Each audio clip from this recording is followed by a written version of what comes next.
exercise पृथ्वी रे नहीं जो मानकर किडनी प्रोब्लेम होची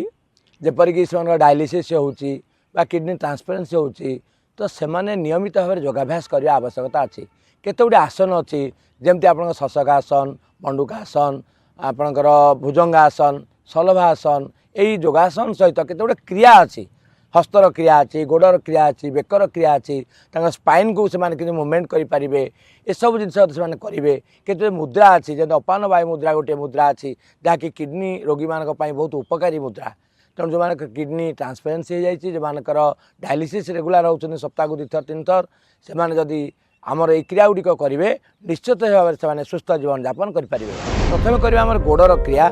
देखो किडनी पेसेंट मानकर गोड़े विशेष भाव में दर्द आसे आंठू प्रोब्लेम आसे से चालबुल करवा कष्ट आसे तेणु यही क्रिया गुड़िक कले गोड़ सहित किडनी ठीक रमें प्रथम गोटे आसन उपर बसीजा कारण योगासन कला बेले आप तले बसबेनि जेको आसन उपर बसबे कारण आम देहटी